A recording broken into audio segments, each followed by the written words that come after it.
Alright guys, Big Drizzy, we back once again on the Gear Wave channel, bringing you a wave of gear. And today we're looking at the Patagonia Micro Puff hooded jacket. Alright, take a look at it. As you can see, very unique stitching pattern on this jacket. Patagonia seems to think that this stitching pattern will help keep the synthetic insulation in place better than traditional stitching. All right, I think it's very unique, very different than what we've come accustomed to when it comes to stitching. All right, and this is a synthetically filled jacket. This is the big brother to the Micro Puff hooded jacket, also from Patagonia.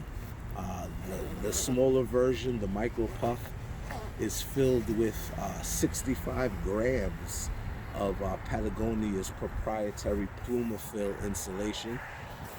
And this jacket is filled with a little bit more than double that, which is 135 grams. So this is the big brother. This is the thing, the piece you're gonna pull out when it gets, the temperatures really dip. All right, we tested the Micro Puff last year, last winter. And you know, it was a good jacket, but it definitely couldn't be worn in cold temperatures. It couldn't be worn in anything lower than, say, maybe 35 degrees. You know, anywhere from 35 to 45, you are good with it. This jacket today, temperatures right now are about 28 degrees. As you can see right here. Can you see that, E? You can see the 28? All right, cool. So it's about 28 degrees with the wind chill. It's gonna feel maybe about 3 to 5 degrees colder than that. It's not super blustery outside, and I feel comfortable. Although one thing to note about the jacket, although it is filled with 135 grams of Plumafill, the arms have a little bit less insulation in them. So right now, you know, I am feeling a little bit of a chill.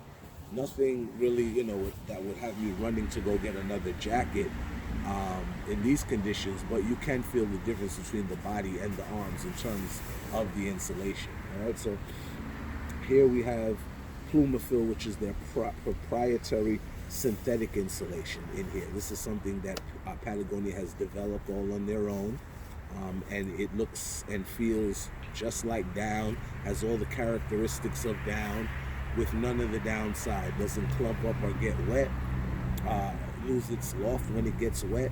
It stays, it retains heat, it retains its loft even when it's damp. All right, so have a nice big Napoleon pocket. Look at how big the pocket is. I mean, it goes all the way up to your shoulder. All right, Patagonia, even back from their Retro X days, they always gave you super big pockets. Same thing here.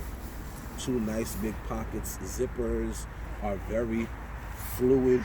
They have nice little pulls on them. Inside the jacket, inside the pocket, there is no fleece. So, but still, when you put your hands in there, you get nice and toasted and nice and big.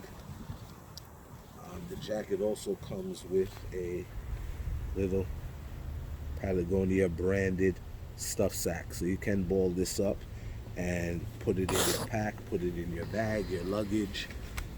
Very nice touch. Two drop-in pockets on the inside, right? Now, another thing you'll notice with this jacket as opposed to the Micro is the hem length. All right, you can see the jacket has a very long hem, so that's good for coverage. You know, I'm not really someone who I like my jackets to be a little bit shorter, so you know, I tend to roll them up if they're long. We have a nice cord lock here, which is nice and snug. All right, take a look at it. All right. Movement and articulation is very nice. Okay, can move around. All right. Elasticized cuffs. All right, which is very nice. They did a very good job with the hood. I love the way it's scooped like this. It has a little brim here.